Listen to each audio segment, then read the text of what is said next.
tugas ya, karena nanti saya akan sampaikan masalah tugas ini.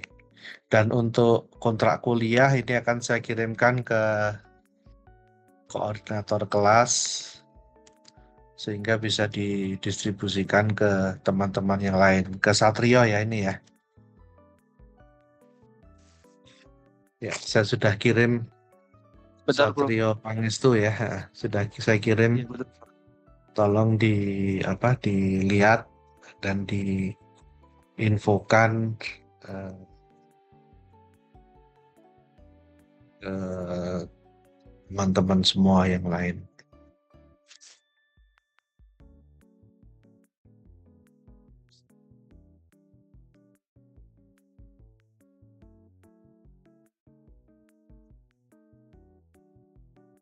Baik, eh,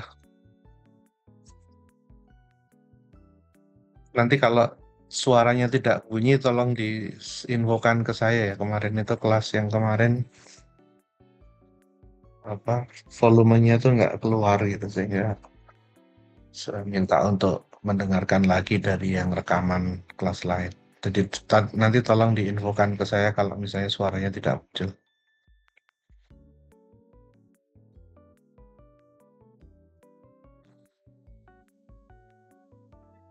Apakah sudah muncul di layar penjelasan tentang kontrak kuliah? Jadi ini nanti pertama materi tentang kontrak kuliah, baru setelah itu saya akan memberikan materi tentang pendahuluan sebagai pengantar untuk metodologi riset. Sudah muncul ya? Sudah muncul, Bro. Baik. Ini adalah kontrak perkuliahan, jadi ada yang versi bahasa Indonesia dan bahasa Inggris. Yang ini yang versi bahasa Indonesia yang saya tayangkan, nanti yang versi bahasa Inggris akan saya kirimkan langsung ke kelas yang IUP. Jadi mata kuliah ini adalah mata kuliah metodologi penelitian. Kita staf pengajar berempat, ada saya sebagai koordinator, kemudian Prof. Iwan, Bu Dr. Retno Santi, dan Pak Agung Sugiri sebagai tim pengajar. Mata kuliah ini 3 SKS, dan untuk jadwal dan sebagainya tentunya sesuai dengan siap gitu ya. Nanti pertemuan-pertemuannya sudah saya sampaikan di sini. Inti dari kuliah ini adalah nanti setelah selesai mengikuti perkuliahan, Anda dapat menyusun satu proposal penelitian dan setelah itu menjalankan penelitiannya. Proposal penelitian yang merupakan luaran dari mata kuliah ini adalah proposal yang sifatnya masih ringkas, itu yang nanti untuk dilengkapi lagi setelah kuliah Metolit ini. Dan biasanya nanti di pertengahan perkuliahan Anda akan mendapatkan, atau bahkan beberapa sudah ya harusnya ya, distribusi pembimbing, karena kemarin sudah ada rekrutmen untuk RDM maupun yang pemilu. Jadi saya nggak tahu sudah diumumkan atau belum, tapi biasanya sih di awal-awal minggu-minggu awal perkuliahan ini sudah ada distribusi pembimbingnya, sehingga Anda juga bisa melakukan konsultasi awal dengan calon pembimbing, karena pembimbing nanti resminya itu setelah Anda masuk ke mata kuliah tugas akhir atau TA di semester 8. Tapi di Metolit ini, karena nanti luarannya adalah proposal yang harapannya itu adalah diteruskan ke penelitian, maka tentunya Anda sudah bisa berhubungan langsung dengan dosen pembimbing, calon pembimbing TA-nya. Anda nanti akan diminta untuk memilih satu tema terkait dengan ilmu PWK, kemudian merumuskan permasalahan dan menentukan pertanyaan penelitian, serta melakukan kajian pustaka yang relevan dengan tema yang diangkat. Basis pustaka tentunya adalah jurnal-jurnal yang sudah dilanggan Undip, baik yang nasional maupun internasional, serta beberapa buku yang relevan. Tapi prioritas tentunya adalah di jurnal. Nanti akan kita bahas lebih di sesi kuliah. Kemudian juga akan diajarkan merancang langkah-langkah penelitian, gitu ya. Dan itu nanti akan dilaksanakan ketika Anda melaksanakan penelitian di tugas akhir. Tema penelitian yang diangkat adalah yang terkait dengan bidang ilmu PWK, sehingga baik yang sifatnya substantif maupun sifatnya prosedural gitu. Sehingga nanti TA ini memiliki kekhasan bidang ilmu PWK yang menjadi ciri khas dari ilmu PWK itu sendiri. Tema bisa sifatnya mikro, makro, meso gitu ya untuk satuan wilayahnya. Kemudian temanya juga bisa yang sifatnya substantif, substansial, misalnya permukiman, transportasi, kemudian infrastruktur, aplikasi GIS dan sebagainya, yang intinya itu semua nanti adalah yang terkait dengan perencanaan kota. Kemudian kompetensi bisa dibaca di sini, ada kompetensi umumnya, Anda bisa menyusun proposal dengan tingkat keberhasilan 90%. Kemudian juga ada beberapa kompetensi dasar yang disasar yang harusnya nanti Anda kuasai. Ada C2 sampai C6. C6 ini adalah yang paling tinggi di dalam skala Bloom, di mana di C6 ini Anda bisa merancang suatu penelitian di dalam bidang ilmu PWK. Itu adalah target yang tertinggi gitu ya, yang paling akhir gitu setelah Anda mengikuti perkuliahan ini. Kuliah dilakukan dengan metode ceramah, kemudian dengan diskusi dan tugas. Semua nanti merupakan kombinasi dari itu, yang intinya adalah ketika perkuliahan sesi selesai maka capaian kompetensi yang diharapkan itu bisa tercapai. Buku-buku nanti bisa dilihat di sini di daftar pustaka yang akan saya bagikan. Nah, ini yang penting saya jelaskan adalah tugas. Jadi mata kuliah ini nanti tidak ada ujian, semua nilainya adalah dari tugas. Ada tiga tugas, 2 tugas kecil dan 1 tugas besar atau project.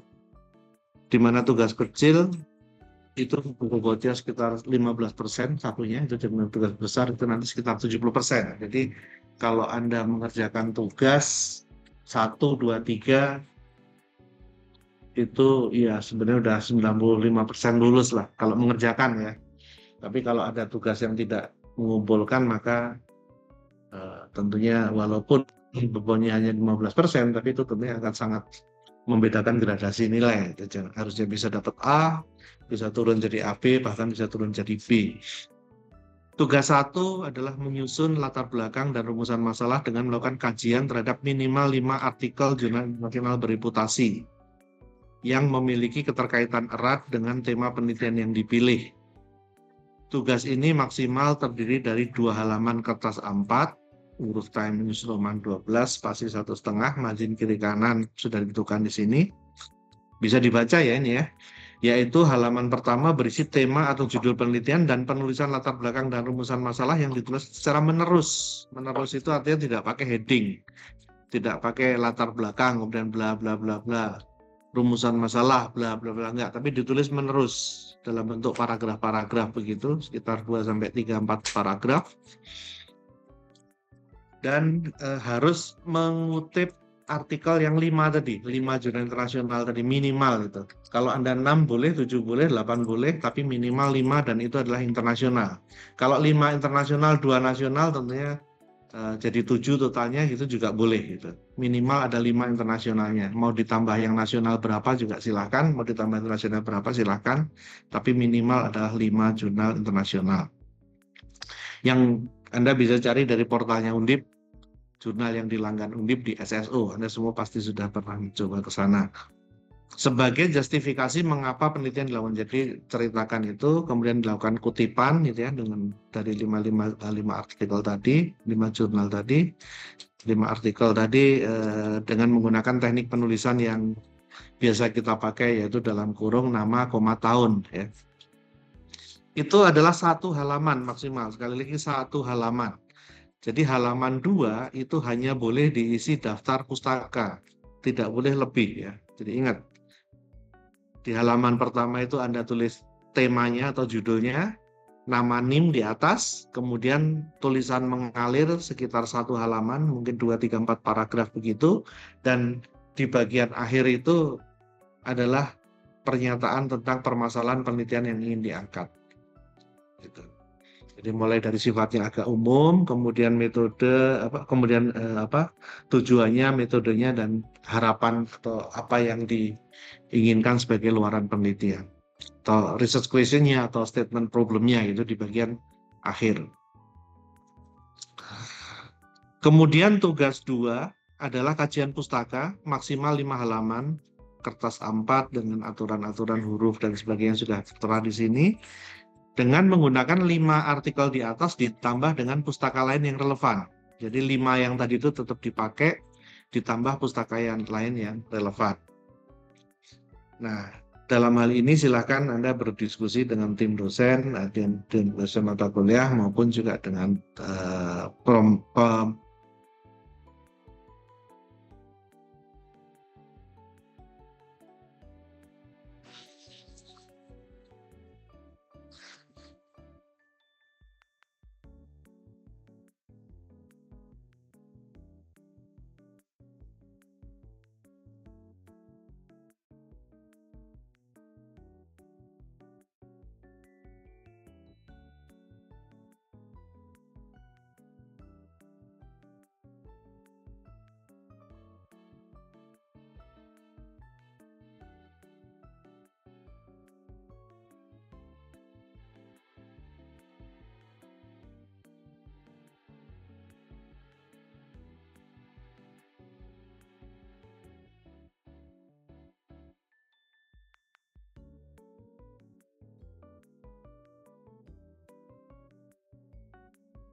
Permisi, Prof. Ini suaranya tidak muncul, Prof. ya gimana? Tadi suaranya terputus, Prof. Waktu Coba penyampaian sekarang. tugas 2, Prof. Gimana? Sekarang sudah aman, Prof.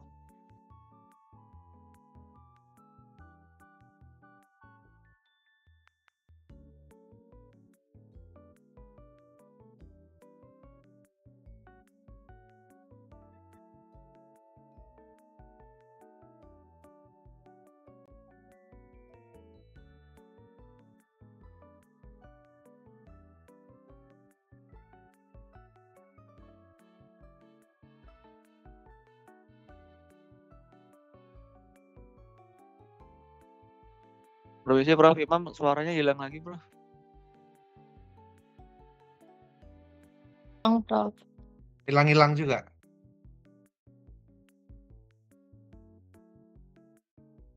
Dari penyampaian tugas 2, Prof. Udah mulai terputus suaranya. Oh, iya. Padahal di sini jelas itu nggak ada. Di mana masalahnya?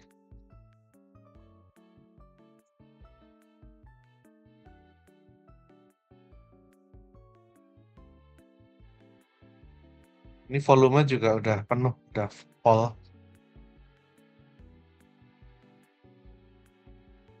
Karena internet ininya ya, undipnya ya.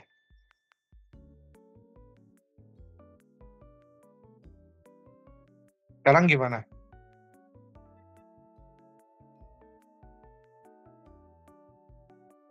Masih belum, Prof.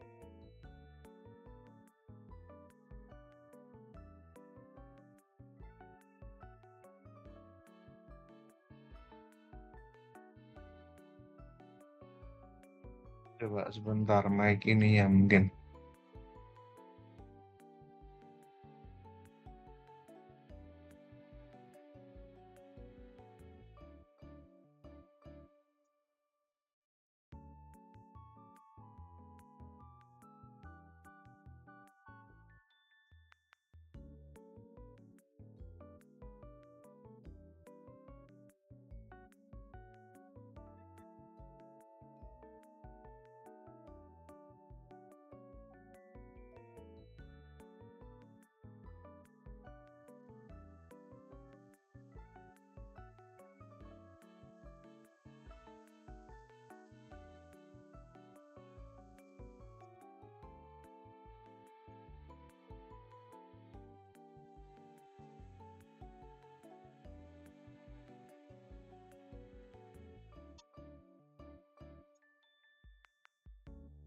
Ini udah default semua ya?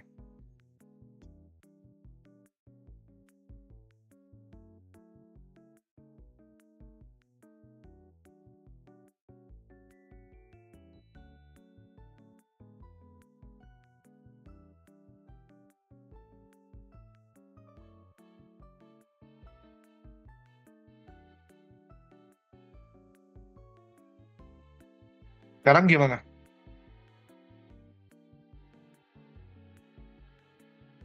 Masih belum, Prof. Belum keluar sama sekali atau kecil suaranya? Iya, belum keluar sama sekali, Prof. Kalau gitu saya ulang aja ya ininya ya. Sampai menit ke berapa ini? Atau diulang aja sama sekali?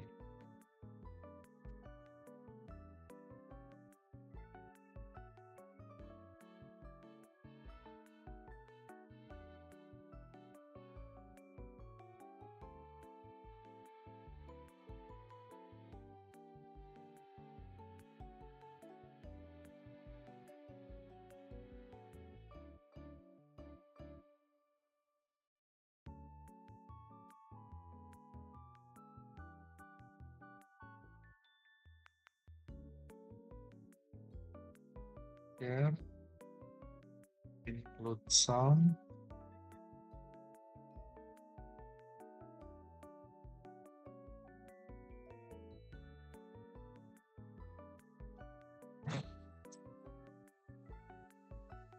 Versi bahasa Indonesia dan bahasa Inggris. Yang terdengar nggak ini? Bahasa Indonesia yang saya tayangkan, nanti yang versi bahasa Inggris. Terdengar nggak barusan? Hah? Terdengar, Jelas? Prof. Oke, saya lanjutkan ya. Diulang aja ya dari awal ya. Iya, Prof. Baik, Prof. Terus akan saya kirimkan langsung ke kelas yang IUP. Jadi mata kuliah ini adalah mata kuliah metodologi penelitian. Kita staf pengajar berempat, ada saya sebagai koordinator, kemudian Prof. Iwan, Bu Dr. Retno Santi, dan Pak Agung Sugiri sebagai tim pengajar. Mata kuliah ini 3 SKS, dan untuk jadwal dan sebagainya tentunya sesuai dengan siap gitu ya. Nanti pertemuan-pertemuannya sudah saya sampaikan di sini. Inti dari kuliah ini adalah nanti setelah selesai mengikuti perkuliahan Anda dapat menyusun satu proposal penelitian dan setelah itu menjalankan penelitiannya. Proposal penelitian yang merupakan luaran dari mata kuliah ini adalah proposal yang sifatnya masih ringkas, itu yang nanti untuk dilengkapi lagi setelah kuliah Metolit ini. Dan biasanya nanti di pertengahan perkuliahan Anda akan mendapatkan, atau bahkan beberapa sudah ya harusnya ya, distribusi pembimbing, karena kemarin sudah ada rekrutmen untuk RDM maupun yang pemilu. Jadi saya nggak tahu sudah diumumkan atau belum, tapi biasanya sih di awal-awal minggu-minggu awal perkuliahan ini sudah ada distribusi pembimbingnya, sehingga Anda juga bisa melakukan konsultasi awal dengan calon pembimbing, karena pembimbing nanti resminya itu setelah Anda masuk ke mata kuliah tugas akhir atau TA di semester 8. Tapi di Metolit ini, karena nanti luarannya adalah proposal yang harapannya itu adalah diteruskan ke penelitian, maka tentunya Anda sudah bisa berhubungan langsung dengan dengan dosen pembimbing, calon pembimbing TA-nya. Anda nanti akan diminta untuk memilih satu tema terkait dengan ilmu PWK, kemudian merumuskan permasalahan dan menentukan pertanyaan penelitian, serta melakukan kajian pustaka yang relevan dengan tema yang diangkat. Basis pustaka tentunya adalah jurnal-jurnal yang sudah dilanggan Undip, baik yang nasional maupun internasional, serta beberapa buku yang relevan. Tapi prioritas tentunya adalah di jurnal. Nanti akan kita bahas lebih di sesi kuliah. Kemudian juga akan diajarkan merancang langkah-langkah penelitian dan itu nanti akan dilaksanakan ketika Anda melaksanakan penelitian di tugas akhir. Tema penelitian yang diangkat adalah yang terkait dengan bidang ilmu PWK, sehingga baik yang sifatnya substantif maupun sifatnya prosedural begitu, sehingga nanti TA ini memiliki kekhasan bidang ilmu PWK yang menjadi ciri khas dari ilmu PWK itu sendiri. Tema bisa sifatnya mikro, makro, meso gitu ya, untuk satuan wilayahnya. Kemudian temanya juga bisa yang sifatnya substantif, substansial, misalnya permukiman, transportasi, kemudian infrastruktur, aplikasi GIS dan sebagainya, yang intinya itu semua nanti adalah yang terkait dengan rencana dan kota. Kemudian kompetensi bisa dibaca di sini, ada kompetensi umumnya, Anda bisa menyusun proposal dengan tingkat keberhasilan 90%, kemudian juga Anda ada beberapa kompetensi dasar yang disasar yang harusnya nanti Anda kuasai, ada C2 sampai C6. C6 ini adalah yang paling tinggi di dalam skala Bloom, di mana di C6 ini Anda bisa merancang suatu penelitian di dalam bidang ilmu PWK, itu adalah target yang tertinggi gitu ya, yang paling akhir gitu setelah Anda mengikuti perkuliahan ini. Kuliah dilakukan dengan metode ceramah, kemudian dengan diskusi dan tugas. Semua nanti merupakan kombinasi dari itu, yang intinya adalah ketika perkuliahan sesi selesai maka capaian kompetensi yang diharapkan itu bisa tercapai. Buku-buku nanti bisa dilihat di sini di daftar pustaka yang akan saya bagikan. Nah, ini yang penting saya jelaskan adalah tugas. Jadi mata kuliah ini nanti tidak ada ujian, semua nilainya adalah dari tugas. Ada tiga tugas, 2 tugas kecil dan 1 tugas besar atau project, di mana tugas kecil itu bobotnya sekitar 15% satunya, itu dengan tugas besar itu nanti sekitar 70%. Jadi kalau Anda mengerjakan tugas 1, 2, 3 itu ya sebenarnya udah 95% lulus lah kalau mengerjakan ya. Tapi kalau ada tugas yang tidak mengumpulkan maka tentunya walaupun bebannya hanya 15%, tapi itu tentunya akan sangat membedakan gradasi nilai. Itu harusnya bisa dapat A, bisa turun jadi AB, bahkan bisa turun jadi B. Tugas 1 adalah menyusun latar belakang dan rumusan masalah dengan melakukan kajian terhadap minimal 5 artikel jurnal internasional bereputasi yang memiliki keterkaitan erat dengan tema penelitian yang dipilih. Tugas ini maksimal terdiri dari 2 halaman kertas A4, huruf Times New Roman 12, spasi 1,5, margin kiri kanan sudah ditentukan di sini. Bisa dibaca ya ini ya. Yaitu halaman pertama berisi tema atau judul penelitian dan penulisan latar belakang dan rumusan masalah yang ditulis secara menerus. Menerus itu artinya tidak pakai heading, tidak pakai latar belakang, kemudian bla bla bla bla, rumusan masalah bla bla bla, enggak, tapi ditulis menerus dalam bentuk paragraf-paragraf begitu, sekitar 2-3-4 paragraf. Dan harus mengutip artikel yang 5 tadi, 5 jurnal internasional tadi minimal itu. Kalau Anda 6 boleh, 7 boleh, 8 boleh, tapi minimal 5 dan itu adalah internasional. Kalau 5 internasional, 2 nasional tentunya jadi 7 totalnya, itu juga boleh gitu. Minimal ada 5 internasionalnya. Mau ditambah yang nasional berapa juga silakan, mau ditambah internasional berapa silakan, tapi minimal adalah 5 jurnal internasional. Yang Anda bisa cari dari portalnya Undip, jurnal yang dilanggan Undip di SSO. Anda semua pasti sudah pernah mencoba ke sana. Sebagai justifikasi mengapa penelitian dilakukan, jadi ceritakan tadi 5 artikel tadi dengan menggunakan teknik penulisan yang biasa kita pakai, yaitu dalam kurung nama, koma, tahun ya. Itu adalah 1 halaman maksimal, sekali lagi 1 halaman. Jadi halaman 2 itu hanya boleh diisi daftar pustaka, tidak boleh lebih ya. Jadi ingat, di halaman pertama itu Anda tulis temanya atau judulnya, nama NIM di atas, kemudian tulisan mengalir sekitar 1 halaman, mungkin 2, 3, 4 paragraf begitu, dan di bagian akhir itu adalah pernyataan tentang permasalahan penelitian yang ingin diangkat. Gitu. Jadi mulai dari sifatnya agak umum, kemudian metode, kemudian tujuannya, metodenya, dan harapan atau apa yang diinginkan sebagai luaran penelitian, atau research question-nya atau statement problemnya itu di bagian akhir.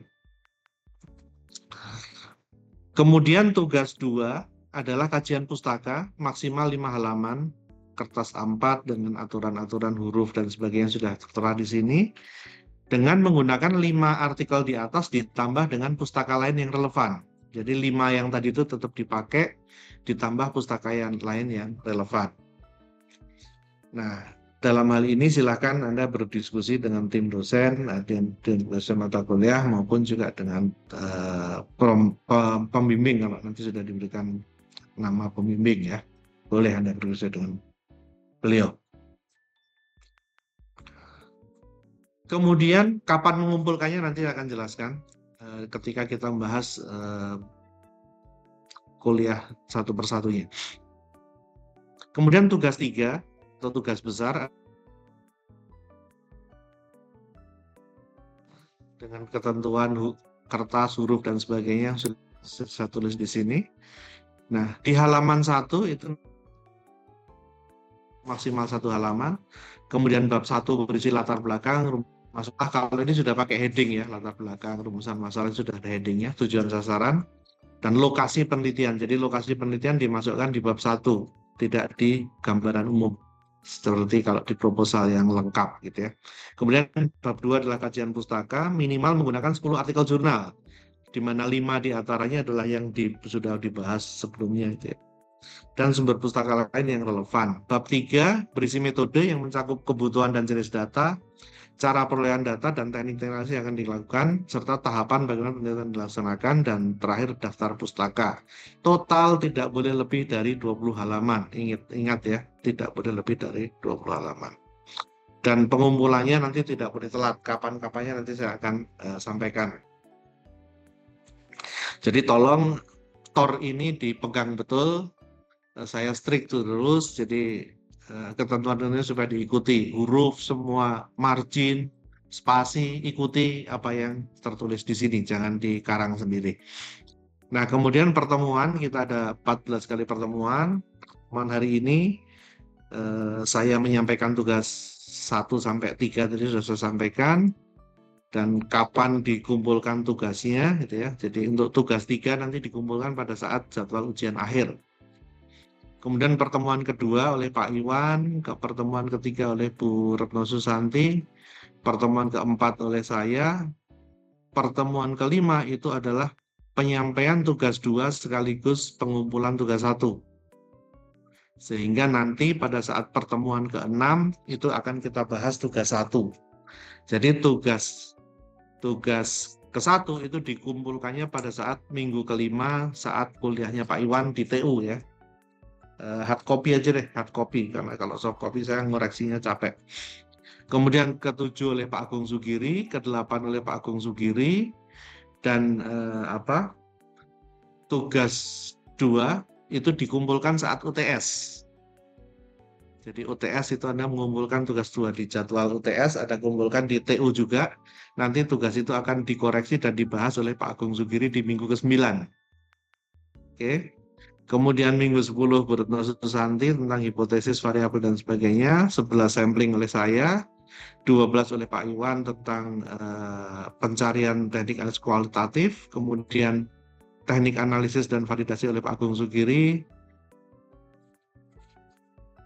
kemudian justifikasi pemilihan metode dan validasi oleh Pak Agung Sugiri di pertemuan ke-14, dan terakhir pertemuan 15 oleh Pak Iwan. Jadi yang ke-14 ini adalah metode campuran, jadi kuantitatif 2 kali ya, oleh yang kuantitatif oleh Bu Retno dan saya, kualitatif oleh Pak Iwan dan Pak Agung, campuran oleh Pak Agung, dan terakhir ditutup oleh Pak Iwan. Tugas 3 dikumpulkan saat ujian akhir. Jangan lupa tugas 3 dikumpulkan saat ujian akhir, sehingga saya punya cukup waktu untuk mengoreksi. Ini adalah pertemuan pertama untuk mata kuliah metode atau metodologi penelitian ya. Jadi metode penelitian ini pintu bagi kalian untuk kemudian nanti masuk ke tugas akhir. Mata kuliah ini akan memberikan wawasan kepada mahasiswa untuk bisa merancang ya, dasar-dasar kemampuan untuk merancang suatu penelitian di bidang ilmu perencanaan dan kota. Tentunya nanti sesuai dengan pendekatan atau mungkin juga metode yang dipilih. Dan mahasiswa juga memiliki keahlian kognitif untuk mengenali dan mempersepsikan permasalahan yang diangkat gitu ya, dalam konteks PWK secara benar, sehingga dapat di-acknowledge sebagai scientific knowledge atau secara ilmiah. Merujuk hal tersebut, maka mata kuliah ini juga akan membahas konsep penelitian di bidang PWK yang mencakup perumusan masalah, bagaimana menyusun research question, bagaimana menetapkan studi purpose atau tujuan dan objektif sasaran, ya. Juga bagaimana melakukan literatur review, ini penting sekali karena salah satu kekuatan penelitian mahasiswa PWK itu di dalam melakukan literatur review. Dan kita punya literatur yang cukup banyak untuk digunakan oleh kalian gitu ya. Artinya Undip melanggan banyak artikel nasional ya, itu bisa sepenuhnya dimanfaatkan untuk kepentingan mahasiswa. Kemudian juga bisa merancang langkah-langkah penelitian sesuai dengan pendekatan dan tema yang kalian pilih. Jadi setelah ikut mata kuliah ini diharapkan kalian dapat merancang satu penelitian dalam bentuk suatu proposal penelitian singkat yang juga nanti sekaligus akan menjadi tugas dari kalian, tugas besar yang dikumpulkan pada akhir perkuliahan. Tentunya penelitian tersebut di dalam lingkup bidang ilmu perencanaan dan kota dan dilengkapi dengan instrumen-instrumen yang diperlukan. Misalnya nanti ada kalau perhitungan kuesionernya, perhitungan jumlah sampel dan sebagainya.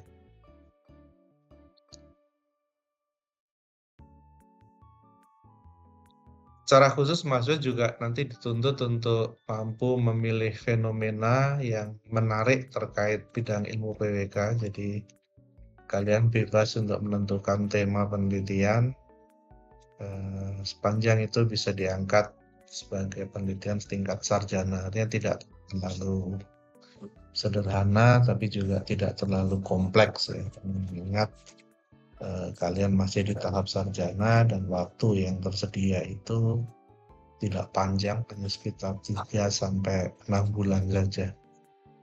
Jadi kalian jangan merancang penelitian untuk dilakukan lebih dari 6 bulan, merugikan Anda sendiri. Sebenarnya sih secara ideal kalau hitung-hitungan saya, asal proposalnya sudah cukup matang itu kalian bisa lulus dalam waktu 3 bulan, bisa selesaikan TA itu dalam waktu 3 bulan. Kemudian Anda juga diminta untuk dapat merumuskan permasalahan dan menyusun pertanyaan penelitian, juga melakukan literatur review tadi ya, sudah kita bahas, dan langkah-langkah penelitian. Jadi nanti setelah perkuliahan ini selesai, Anda harus bisa melakukan ini semua. Nah, ini bukan hanya masalah kognitif atau pengetahuan, tapi juga menyangkut aspek keterampilan. Jadi nanti Anda harus berlatih menulis, berlatih merancang penelitian, dan endingnya nanti ya dalam bentuk hasil atau output sebuah proposal penelitian. yang tentunya bisa didiskusikan dengan para pembimbing yang sudah didistribusikan ini sama Pak Yudi, nanti tinggal diumumkan sebentar lagi. Selain itu ya Anda bisa juga, ini cukup banyak saya lihat kemarin yang ikut penelitian dosen. Namun demikian yang dimaksud ikut penelitian dosen ini seharusnya bukan Anda hanya sekedar sebagai tukang, tapi juga Anda harus ikut merancang, berpikir tentang konsep, rumusan masalah dan sebagainya, sehingga bukan hanya jadi pesuruh dari dosen RDM, tapi Anda juga dituntut untuk berpikir aktif, termasuk di dalam merumuskan permasalahan sampai nanti menjawab pertanyaan penelitian itu sendiri. Nah, ini yang sering salah itu dipikir kalau ikut RDM terus sudah pasrah bongkoan itu sebenarnya nggak boleh seperti itu karena Anda S1 ya, beda dengan D3 atau mungkin kalau D4 lebih ke yang sebagai praktis gitu. Kalau Anda harusnya sudah lebih akademik di dalam merancang. Nah, untuk mempermudah perkuliahan itu saya sudah menulis buku ajar metodologi penelitian. Ini bisa digunakan untuk S1, S2, bahkan sampai ke S3.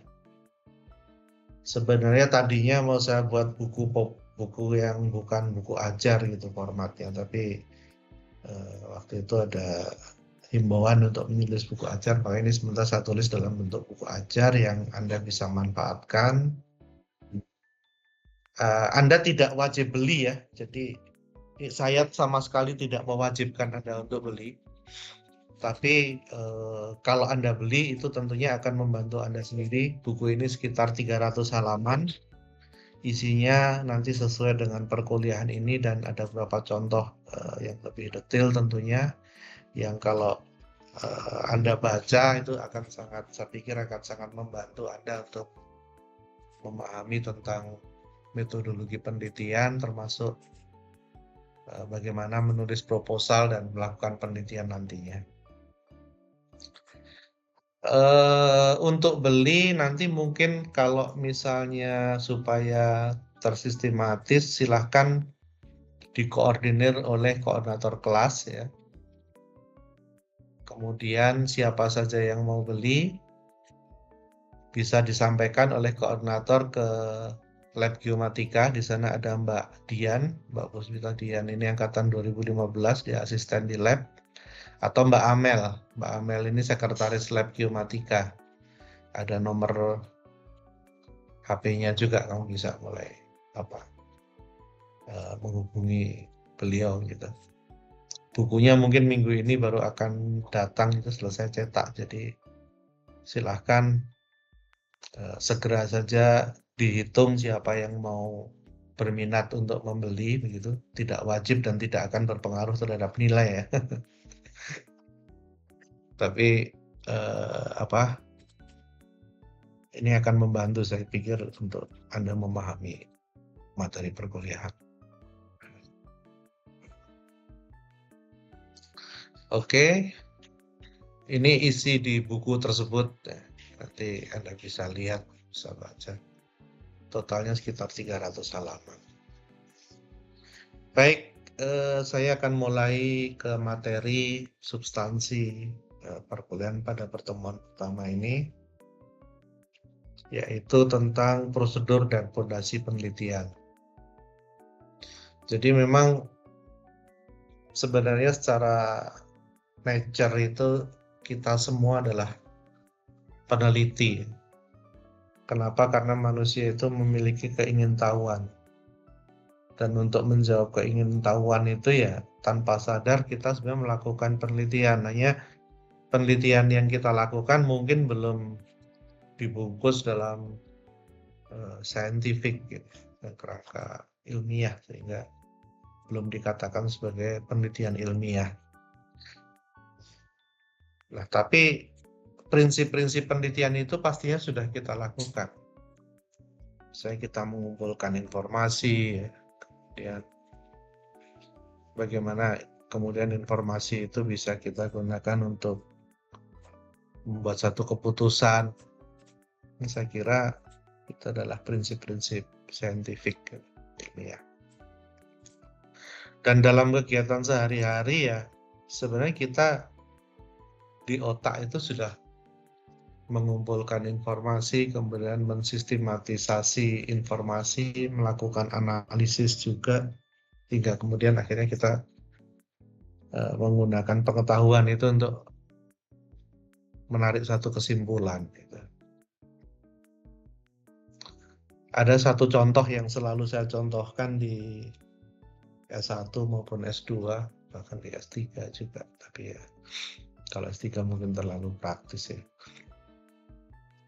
Jadi misalnya gini, ada seorang tukang bakso dorong keliling, gitu. Dia tiap hari jualan itu kan. Ketika awal jualan kan tentunya dia akan mencoba mencari tempat-tempat di mana kira-kira customer atau pembeli bakso dia berada gitu. Dia akan mencari rute yang mulai dari tempat tinggal dia ke tempat-tempat potensial baksonya laku tadi. Karena bakso keliling kan. Mungkin seminggu pertama dia belum ketemu rute yang optimal, baksonya belum habis gitu. Minggu kedua dia coba cari rute yang lain. Terus dia berulang-ulang sampai akhirnya mungkin dia akan sampai menemukan rute di mana melalui rute tersebut baksonya bisa dibilang laris, habis. Itu artinya customer atau pelanggan dia ya, itu berada di rute yang dia lewati. Nah, kalau misalnya si tukang bakso tadi kan mencari rute optimal tadi dengan feeling ya, atau dengan, tapi bukan satu framework ilmiah gitu. Kalau kemudian misalnya apa yang dia lakukan itu kita bungkus dalam konteks ilmiah, misalnya kemudian dikasih judul penentuan rute optimal pedagang bakso keliling di Kota Semarang gitu atau di Kecamatan Banyumanik, saya kira itu sudah bisa jadi judul TA gitu jangan-jangan. Nah, cuman tentunya mencari rutenya nanti kira-kira data apa yang dibutuhkan gitu kan. Untuk mencari rute yang optimal dagang bakso keliling, pastinya dia tidak akan mencari jalan yang arteri, yang jalan besar seperti Jalan Setiabudi atau jalan. Nggak akan dia ada yang beli kalau lewat situ. Dia pasti akan mencari jalan-jalan yang skala lingkungan gitu. Jadi dari sekitar rumah dia cari skala lingkungan, jalan-jalan skala lingkungan. Kemudian juga perumahan barangkali tidak akan masuk ke perumahan elit seperti di Graha Estetika yang besar-besar gitu. Dia lewat situ barangkali tidak ada customer, tapi dia akan mencari yang model-model perumahan menengah ke bawah barangkali ya. Tempat kalau sore banyak yang nongkrong gitu ya, atau di luar rumah duduk-duduk. Nah, mungkin itu adalah potensial customer dia. Kemudian juga dia tidak akan mencari jalan yang naik turun, yang drastis. Kalau naik turunnya drastis ya, dia dorong gerobaknya kan bisa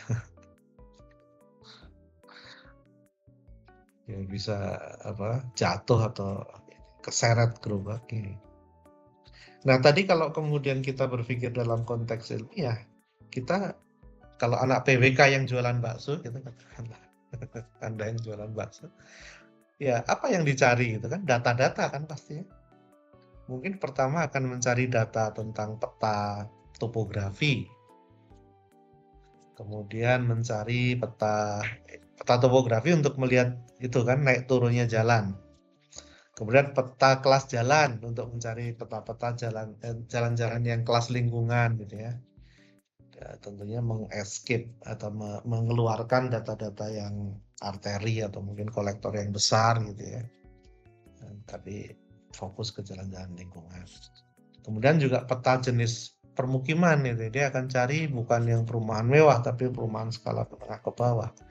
Dan kemudian kalau peta-peta tadi disuperimposkan begitu ya, akan ketemu nanti kira-kira yang jalan kampung tapi datar dan melewati permukiman skala menengah ke bawah yang kan potensial customer dari si pedagang bakso keliling tadi. Nah, itu kalau dianalisis dengan GIS ya, kemudian rutenya dicari dengan apa itu? Mungkin bukan shortest route tapi ya rute yang efektif begitu. Maka tidak dengan mencoba-coba gitu untuk menemukan rute optimal, tapi kita bisa menemukan dengan melakukan superimpose dari peta-peta data tadi. Termasuk mungkin juga ada data sosial ekonomi ya, kira-kira yang orang suka beli bakso keliling itu yang penghasilannya berapa gitu, atau mungkin kalau rumah tangga ya rumah tangga muda yang anaknya masih kecil.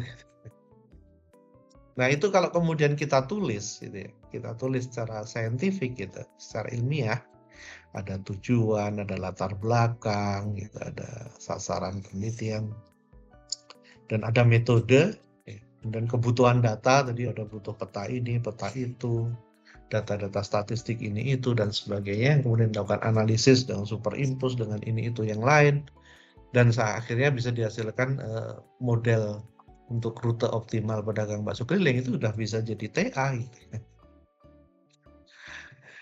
Saya kira itu simple, tapi ya bisa begitu. Itu contoh. Jadi memang ketika kalian nanti mencari tema, jangan terlalu berpikir yang sulit ya, mengawang-awang begitu. Anda bisa melihat dari yang sehari-hari. Ya walaupun kalau yang ikut RDM tentunya ya ikut arahan dari dosen pemilih RDM itu. Tapi kalau yang tidak, artinya yang pemilu gitu ya, ikut pemilu bimbingan, Anda bisa berpikir dengan melihat yang ada sehari-hari tadi. Dan pastikan juga kira-kira nanti bisa dilaksanakan maksimal 6 bulan. Syukur-syukur kurang dari itu.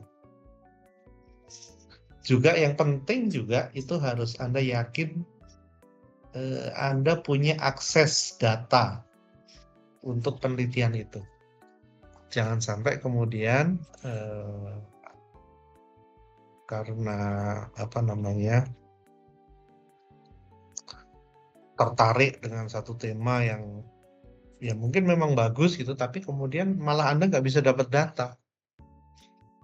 Pernah dulu saya ada bimbingan itu yang akhirnya dia ganti tema karena salah satu data yang dia butuhkan adalah wawancara dengan para pemilik pabrik tekstil di Ungaran. Dan ternyata ketika survei nggak ada yang mau diwawancara. Akhirnya temanya terpaksa digeser. Jadi kalau mentarget wawancara dengan para pengusaha seperti itu, Anda harus berpikir kalau misalnya Anda tidak punya akses ke sana, ya lebih baik dicari tema-tema yang Anda pasti yakin punya akses untuk data tersebut.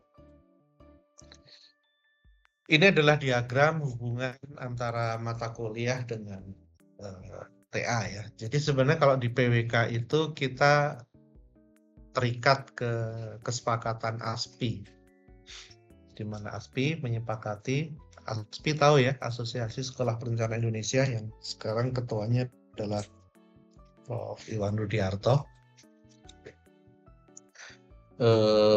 Dulu tahun berapa ya, 2011 kalau nggak salah.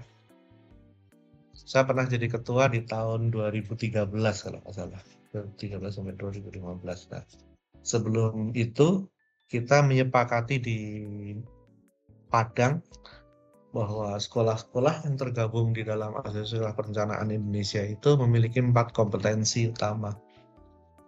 Kompetensi tersebut meliputi isu-isu perencanaan, metode perencanaan, kemudian teori perencanaan, dan praktek perencanaan. Baik S1 maupun S2, kalau S3 di luar ini. Makanya di kurikulum kita juga ada mata kuliah yang itu membahas tentang isu-isu perencanaan. seperti masalah perencanaan, kemudian pengantar perencanaan wilayah dan kota, perencanaan wilayah, perencanaan kota, dan sebagainya. Kemudian planning methods itu mesti MAP, GIS gitu ya. Kemudian juga teori lokasi ya, itu planning teori juga ada kan teori planning itu Pak Hadi Wahyono. Nah, planning practice ini yang studio. Jadi kalau kita gambarkan sebenarnya di sini ada dua aras. Yang pertama adalah aras praktis di sini. Itu adalah dengan muara studio-studio di mana mata kuliah sebelumnya itu menjadi pendukung dari studio tersebut. Dan ada aras penelitian di mana ujungnya nanti adalah tugas akhir. Pendukungnya adalah metodologi penelitian. Sehingga ketika seorang sarjana PWK, dia memiliki kemampuan praktis di studio maupun kemampuan untuk meneliti di tugas akhir. Nah, ini adalah mata kuliah substantifnya. Apa bedanya studio dengan tugas akhir? Kalau studio itu dia sifatnya preskriptif, dia seperti memberikan resep ya. Barangnya belum ada, jadi kita merancangkan apa atau merancang apa yang sesuatu yang belum ada. Tapi kalau tugas akhir itu kita mengobservasi atau meneliti sesuatu yang sifatnya dia research, itu kembali research itu mencari sesuatu yang mencari kembali sesuatu yang sudah eksis sebenarnya. Nah, studio itu karakternya dia luas, mencakup berbagai aspek, biasanya komprehensif kan, komprehensif thought gitu. Sedangkan untuk metodologi penelitian itu dia lebih lebih sempit begitu. Jadi dia bisa saja hanya mengambil satu case ya, satu atau terkait permukiman misalnya atau perumahan ya, atau terkait transport atau masalah kemiskinan kota gitu, atau masalah perencanaan partisipasi atau pemodalan GIS. Jadi satu aspek gitu. Itu untuk tugas akhir. Tapi kalau studio dia ada aspek kependudukan, ada aspek fisik, ada aspek lingkungan, ada aspek sosial, ada aspek ekonomi, komprehensif. Itu jadi dua aras yang dua pilar yang berbeda dari yang studio yang ke arah planning praktis tadi dan yang tugas akhir yang ke research. Nah, ini karakteristik penelitian ya. Jadi menurut Lady, penelitian itu biasanya berangkat dari pertanyaan yang ada di benak peneliti. Jadi setelah peneliti melihat lingkungan gitu ya, kemudian dia ada mengapa gitu, atau mungkin apa sebabnya, apa maknanya. Nah, itu yang saya katakan tadi, bisa dilihat dari apa yang ada sehari-hari tadi. Nah, kemudian diidentifikasi apa sih masalah yang akan diangkat. Nah, masalah penelitian itu beda dengan masalah praktis ya. Jadi kalau misalnya gini contohnya, di Jalan Sudarto itu misalnya macet gitu. Nah, kemacetan itu sendiri adalah permasalahan praktis. Kalau diangkat jadi penelitian ya bukan kemacetan itu permasalahannya, tapi misalnya mengapa kok macet. Nah, untuk itu harus ada yang di tanda kutip dibenturkan antara yang seharusnya dengan yang terjadi. Ya, misalnya ketika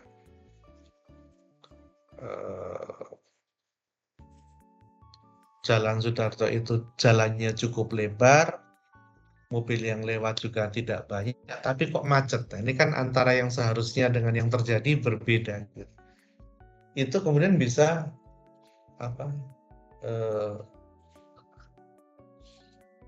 di-arise pertanyaan mengapa gitu. Mengapa yang jalan yang seharusnya lancar karena dia lebar, mobil yang lewat tidak banyak kok macet? Kalau jalannya sempit, mobil banyak lewat, macet ya sudah, itu tidak bisa dipertanyakan gitu. Itu bukan masalah penelitian, itu masalah praktis itu. Ya memang ada kemacetan di situ. caranya tinggal dilebarkan atau apa gitu. Tapi ini jalannya nggak sempit, cukup lebar gitu. Mobil yang lewat juga nggak banyak amat, tapi kok macet. Nah ini baru sesuatu yang menarik untuk diteliti. Bisa jadi nanti jawabannya ternyata, oh itu karena perilaku pengendaranya. Itu kan temuannya gitu ya. Jadi menjawab why-nya itu ternyata karena perilaku pengendara. Atau oh ini karena banyak hambatan samping, di situ banyak pedagang kaki lima dan ini yang kemudian menghambat kelancaran lalu lintas. Itu kan jawaban dari research question ya.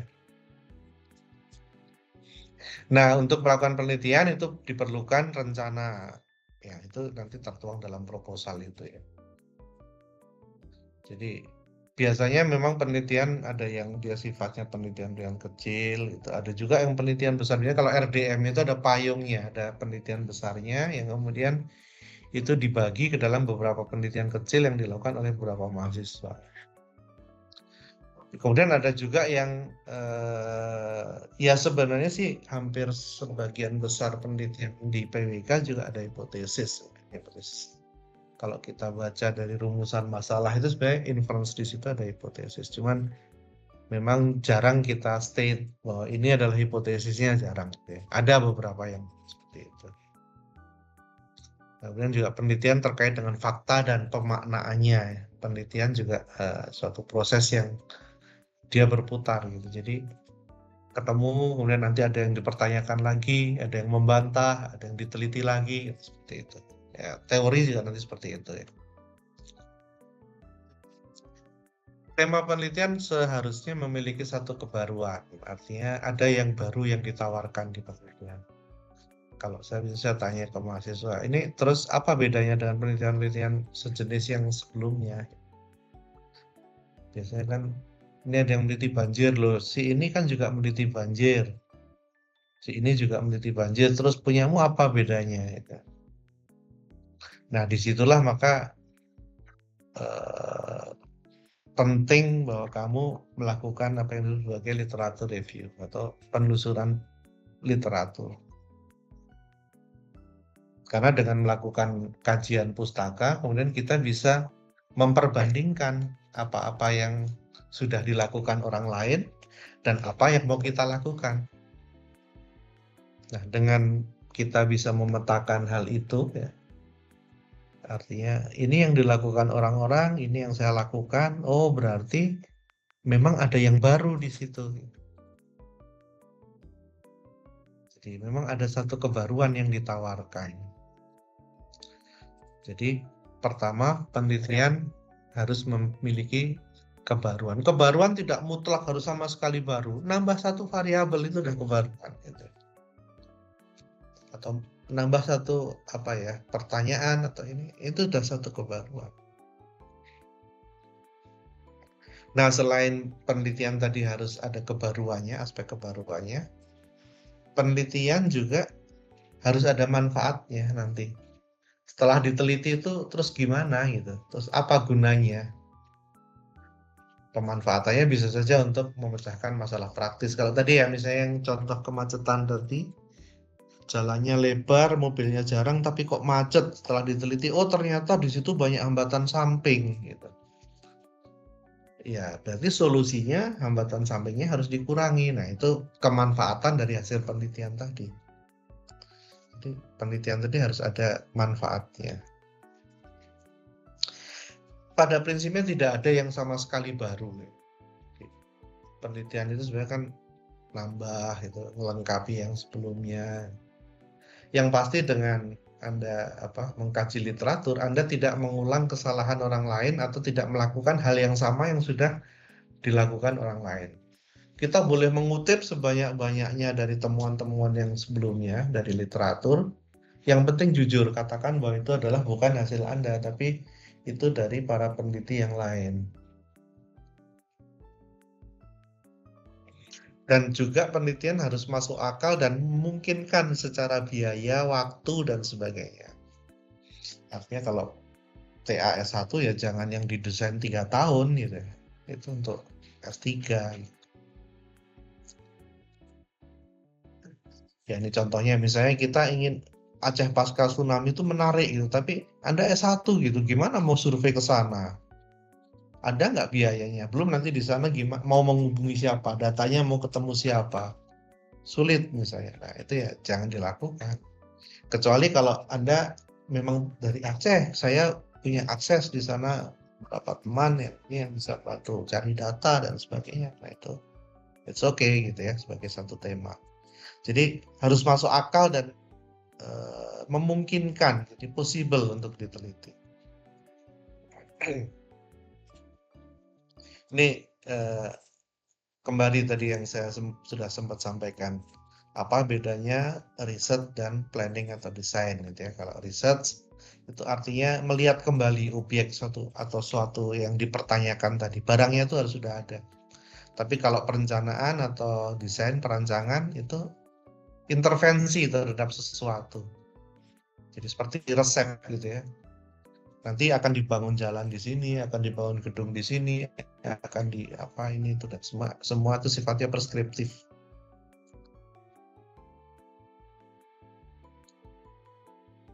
Cara mudah untuk membedakan ya, penelitian itu lebih ke pengembangan pengetahuan. Sementara kalau perencanaan itu lebih ke penyelesaian permasalahan secara praktis. Hasil penelitian meskipun juga nanti bisa digunakan untuk menyelesaikan masalah praktis yang tadi saya contohkan tadi. Jadi itu aspek aksiologis namanya kalau dari sisi filsafat ilmu gitu ya, ada ontologi, epistemologi dan aksiologi.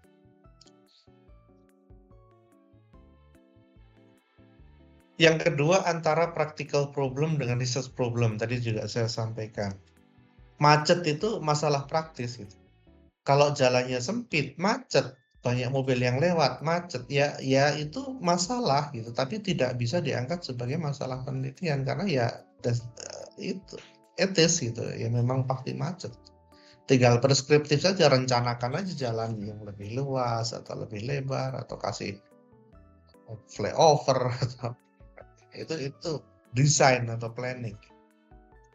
Tapi tadi yang contohnya ada gap gitu kan antara yang seharusnya ada yang terjadi, harusnya jalannya lebar, mobil yang lewat jarang, tapi kok macet aja. Wah, mengapa? Itu research problem gitu. Bisa diangkat.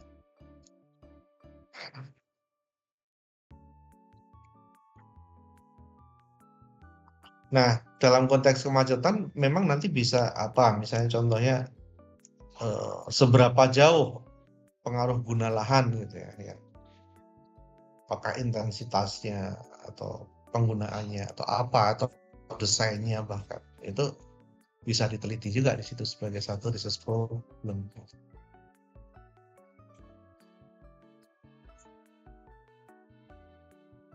Nah, judul penelitian ya ada istilah judul dan tema ya. Kalau tema itu sebenarnya masih lebih luas gitu. Kalau judul itu nanti dia sudah lebih spesifik gitu. Nah, kalau sudah jadi judul ya itu nanti yang akan dipakai. Judul bisa berubah, bisa sepanjang itu belum selesai ya. Kadang-kadang judul masih disesuaikan gitu ya. Tapi yang pasti judul itu usahakan menarik dan juga ketika orang membaca judul itu orang punya impresi kira-kira nanti isi penelitiannya seperti apa gitu dengan membaca judul itu. Kalau judulnya apa isinya apa beda itu ya namanya judul yang menipu, nggak seperti itu.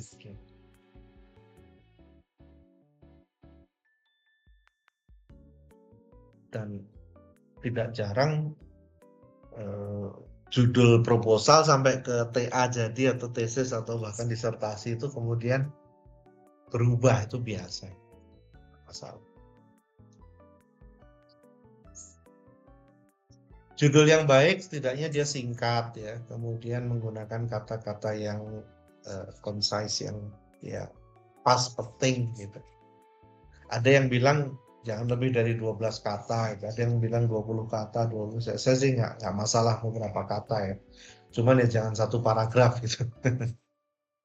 Yang wajar saja gitu, sebagai satu judul. Ya 15 kata itu udah menurut saya sih pas-pasan lah. Meskipun lebih boleh, ya boleh, silakan aja. Kemudian juga ada saran reposisi dan sebagainya itu juga sebaiknya jangan terlalu banyak. Dan yang pasti judul tadi harus sesuai dengan topik secara keseluruhan, yang tidak menipu tadi. Bolehkah judul dengan kalimat tanya? Ya kalau untuk TA atau tesis sebaiknya jangan lah. Tapi kalau untuk artikel jurnal atau artikel seminar biasa itu banyak yang dengan question mark itu dengan kata-kata tanya. Boleh-boleh aja sih kalau saya. Ini contoh beberapa judul yang misalnya judul standar.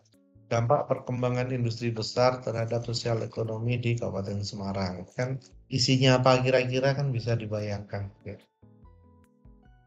Dan contoh yang lain, studi keterkaitan antara sistem kota dengan perkembangan perekonomian perkotaan di Jawa Tengah. Isinya apa kan juga bisa dibayangkan. Nah ini judul yang berupa pertanyaan. Nah ini biasanya untuk artikel ya. Kalau untuk judul biasa kok kayaknya, kalau untuk TA kok kayaknya lebih baik yang standar. Gitu. Contohnya kalau pertanyaan, penerapan sistem transport berkota di kota berkelanjutan di Kota Semarang. Mungkinkah, ini kan memancing orang kemudian untuk penasaran isinya seperti apa sih itu. Sejauh mana prinsip penataan ruang luar dalam konservasi kampung lama telah diimplementasikan di sepanjang kali Semarang. Ya bisa saja ini nanti di dalamnya itu jadi research questionnya diambil dari question sebagai judul. Ada yang seperti itu nggak masalah. Ini model judul bertingkat, nanti ada induk dan ada subnya, ada induk dan ada subnya. Pengembangan wilayah perbatasan antar negara itu sebagai induknya, dan di bawahnya memacu pertumbuhan ekonomi antikong. Nah, ini yang lebih spesifiknya, subnya. Contoh yang kedua, kemiskinan dalam perkembangan Kota Semarang itu sebagai induknya, kemudian karakteristik dan respon kebijakan itu sebagai subnya. Ada juga judul yang model studi kasus ya, biasanya ada kata studi kasus. Studi tingkat kekotaan antar desa di daerah pinggiran kota, studi kasus Kecamatan Umbul-Harjo, Kota Yogyakarta. Contoh yang lain, evaluasi penataan pos jalan di kawasan CBD Kota Semarang. Studi kasus Simpang 5 dan juga studi kasus. Nah, judul penelitian berdasarkan jenis-jenisnya. Ada beberapa jenis penelitian ya. Pertama adalah deskripsi ya, lebih bisa dengan identifikasi profil. Kalau untuk S1 sih saya masih oke penelitian deskripsi. Biasanya kalau untuk S2 atau S3 biasanya lebih diminta lebih, bukan sekedar yang sifatnya deskripsi seperti identifikasi ya.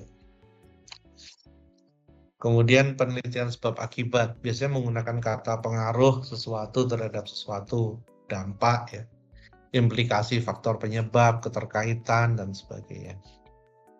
Penelitian pemodelan, ini ada satu lagi, penelitian pemodelan ya, biasanya dia menggunakan kata model, penerapan konsep, pemodelan sistem dan lain-lain. Harusnya ada 4 macam, ini satu lagi yang cuma.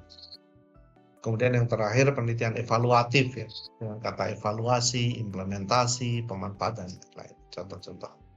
Nah ini contoh real, ini diambil dari TA dan tesis yang di perpustakaan.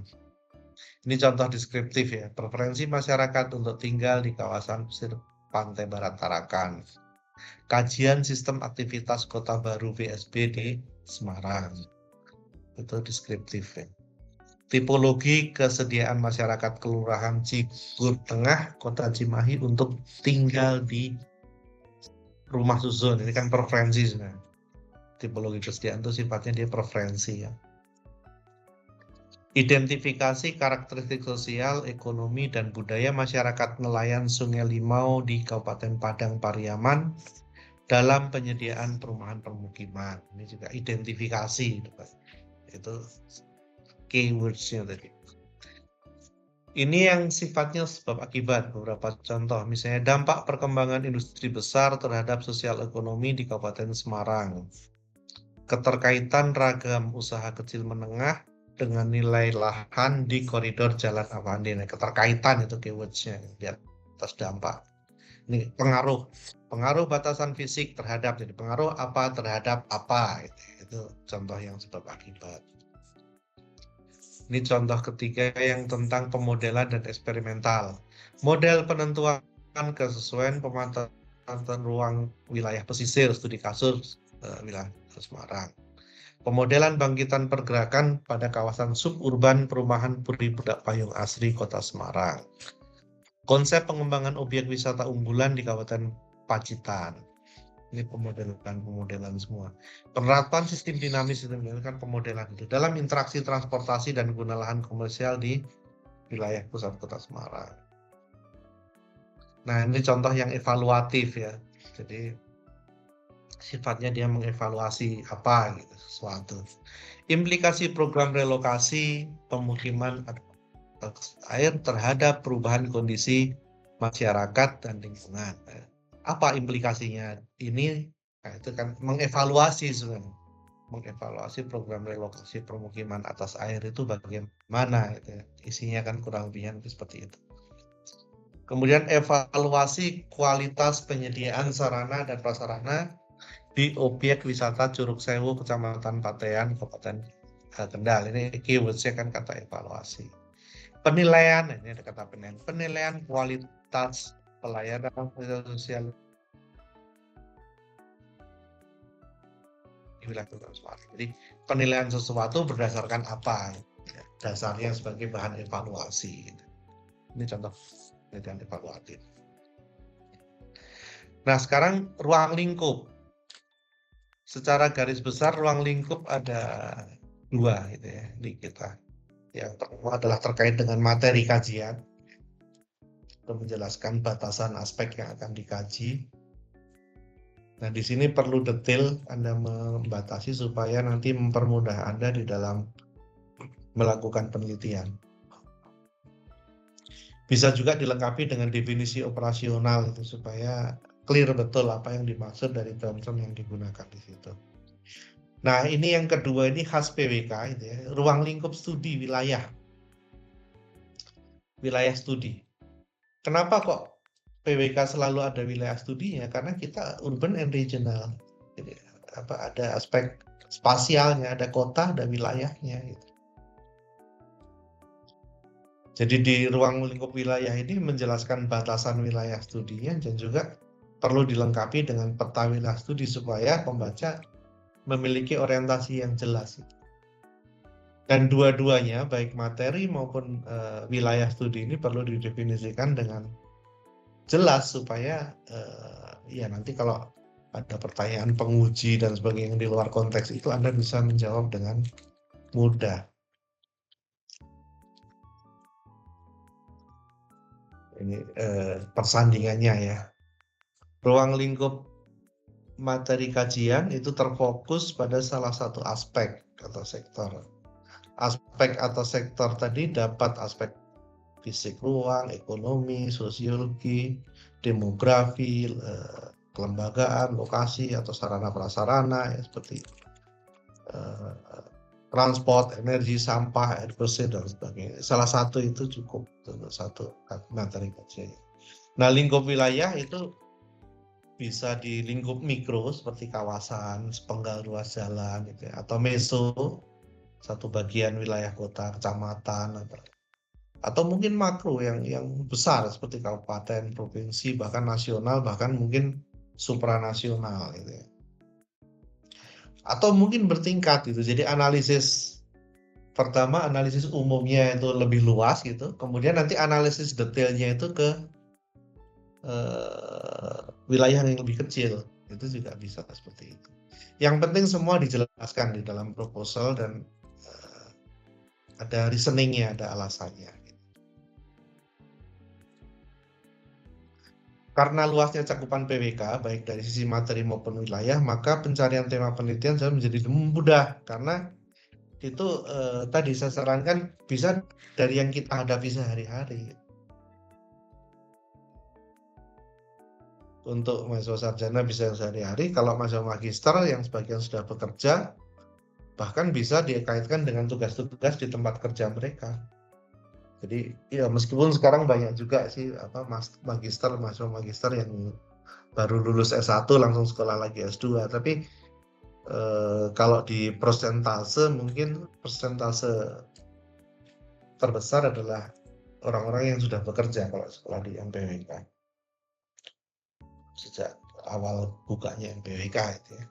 Bahkan bukan dulu sampai sekarang juga banyak yang dari kelas-kelas kerjasama dengan Bappenas, dengan PU, dengan itu untuk menyekolahkan master orang-orang yang sudah bekerja di situ. Nah, mereka bisa mengangkat tema-tema yang terkait dengan lingkup kerja mereka gitu. Sehingga dipastikan nanti mereka pasti punya datanya, punya akses terhadap data yang diperlukan. Itu kalau master. Kalau S1 ya karena fresh grade belum bekerja ini, bisa juga dengan tempat KP, bisa ini. Kalau Anda pas KP punya data-data yang cukup bagus, yang ini kemudian ini saya mau teruskan jadi tema TA saya, boleh juga itu menarik juga. Nah ini mumpung Anda masih KP, coba juga bisa dilihat gitu ya, apakah dari apa yang Anda kerjakan di KP itu apa bisa juga diangkat jadi tema TA itu. Terlepas kalau Anda ikut RDM ya pastinya nanti akan disupport oleh dosen yang punya RDM tadi. Ini secara diagramatis apa sih bedanya, sering ditanya gitu kalau S1, S2, S3, diploma, dulu ada D3 sekarang udah jadi D4 gitu ya. Apa sih bedanya? Nah, kalau sarjana itu lebih ke penerapan teori. Jadi untuk menjawab pertanyaan kita gunakan teori ini. Kalau master itu harusnya nanti sudah ada aspek pengembangan, dikaitkan pembahasannya dengan teori dan sebagainya. Nah, kalau doktor itu lebih ke filosofis, termasuk nanti dia bisa saja mengeluarkan teori baru atau menyanggah satu teori atau apa. Jadi doktor lebih di sana. Dari sisi praktisnya, kalau yang paling bawah itu lebih praktis, menyelesaikan masalah di lapangan. Kalau ke atas itu lebih ke filosofis. Jadi makanya kalau disertasi dokter ya bukan untuk menyelesaikan masalah secara langsung, tapi lebih ke aspek filosofis yang ingin dipertanyakan. Nah ini kedalaman penelitian ya. Kalau dulu ada diploma 3 itu lebih menggunakan alat gitu ya.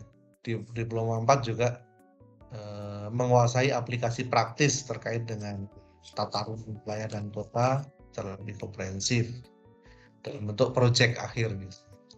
Nah kalau S1 PWK itu biasanya dalam bentuk penelitian, meskipun dulu ada juga dalam bentuk proyek ya, proyek akhir, bukan penelitian tapi lebih ke proyek. Tapi kalau di persentase mungkin ya di atas 95% itu adalah yang sifatnya riset atau penelitian. Kemudian merumuskan permasalahan tersebut ke dalam permasalahan penelitian, dalam sebuah pertanyaan penelitian gitu ya. Tapi tidak harus juga dalam question mark gitu, dalam bentuk kalimat tanya, nggak ada seperti itu. Mencari jawaban atas pertanyaan tersebut berdasarkan pengetahuan teknis dan analisis yang telah diajarkan. Dan TA diselesaikan tidak lebih dari 6 bulan tadi yang saya sampaikan di awal. Nah untuk magister itu sebenarnya hampir sama dengan sarjana, cuman kedalamannya dia harusnya lebih membahas tentang teoritis ya, pemahaman teoritisnya harus lebih dibandingkan untuk TA sarjana. Tesis magister mahasiswa tidak hanya menjawab pertanyaan penelitian yang dirumuskan, tapi juga membahas jawaban tersebut dalam kerangka teori yang mendasarinya. Tesis harus dapat diselesaikan juga sama, maksimal 6 bulan. Jadi makanya antara TA S1 dan tesis itu sebenarnya bedanya nggak terlalu jauh karena waktu penyelesaiannya juga nggak terlalu beda jauh. Nah kalau doktor itu memang dia harus terkait dengan teori dan sebagainya, menghasilkan teori, mengkritisi teori, dan indikatornya kalau di Indonesia sekarang hasil dari disertasi itu harus publish gitu di jurnal internasional bereputasi ya, salah satu terindeks di Scopus atau Web of Science. Kalau ada impact factor ya minimal, kalau dipakai SJR di Scopus minimal 0,15 gitu. Dan ini Mas Dimas tadi ada kan ya itu. Mas Dimas ini mahasiswa S3 kita yang sudah publikasi 5 artikel ini. Mau 6. Jadi sudah sangat memenuhi syarat untuk program doktor. Kedalaman penelitian disertasi biasanya dikaitkan dengan sumbangan hasil penelitian tersebut terhadap ilmu pengetahuan. Ya, dia bisa berupa penyempurnaan teori, ya, teori yang sudah ada ditambahi, gitu ya, atau ada celah teori yang ditambah, ataupun menemukan teori-teori baru, teori-teori substantif. Peneliti harus mampu menjelaskan posisi penelitian terhadap penelitian sejenis yang pernah dilakukan sebanyak mungkin. Nah, ini makanya memang harus banyak mengkaji jurnal. S1 pun juga demikian ya, Anda diminta untuk ini jurnal karena kita berlangganan jurnal itu cukup mahal gitu. Ya, ini tentang S3. S3 juga ada yang by course, by research, by publication gitu ya. Kalau di Jepang tuh by publication itu biasanya di Jepang ya, harus publish berapa artikel.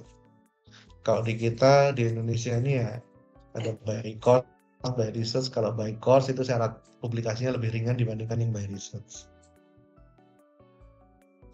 Kalau by research itu minimal kalau nggak salah 3 artikel di jurnal bereputasi. Kalau by course cukup 1.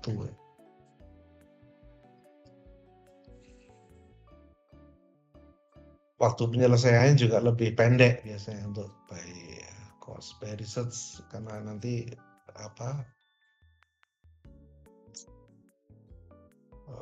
jumlah publikasinya dan sebagainya itu by research lebih banyak. Ya, ini untuk S3 saya kira tidak kita bahas terlalu banyak di S1 sini ya, meskipun sekedar Anda tahu saja gitu bahwa di doktor itu juga ada doktor by research, ada by publication, dan juga Anda nanti kalau lulus S1 bisa ngambil itu program yang cepat ke S2 fast track, meskipun statusnya tidak boleh double. Jadi ketika Anda lulus S1 nanti baru S2 gitu. Nah, kalau S2 ke S3 itu bisa fast track, bisa double statusnya.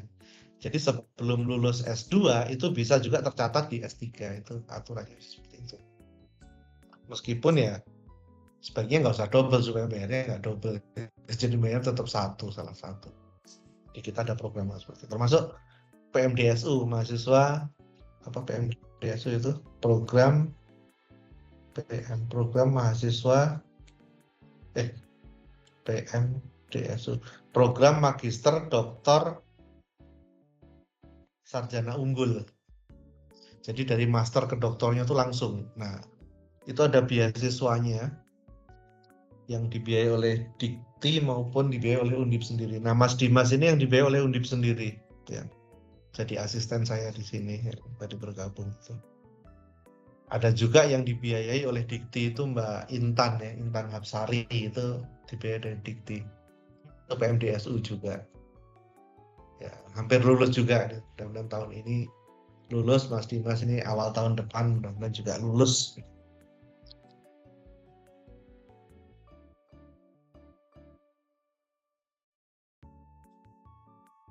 Nah, kalau sebenarnya sama juga sih S1, S2, S3 gitu. Kalau kira-kira kalau TA-mu nanti itu jadi gitu, lebih ke sosial, terus bisa nggak itu kalau jadi TA di ilmu sosial? Ya nanti itu pembimbing lah yang akan menentukan ya. Jadi itu peran pembimbing yang nanti akan membantu Anda mahasiswa untuk memberikan batasan gitu, kira-kira layaknya sekian gitu. Atau mungkin ini kurang dalam, harus ditambah ini, atau ini jangan terlalu, ini bisa jadi 3 TA ini, kamu cukup mengambil salah satu saja aspeknya. Sering seperti itu terjadi. Itulah peran pembimbing, makanya untuk sarjana dan magister itu masih belum peneliti mandiri sebenarnya, karena dia masih bergantung pada arahan dari si pembimbing, yang namanya pembimbing. Kalau dokter itu promotor, kan dia mempromosikan.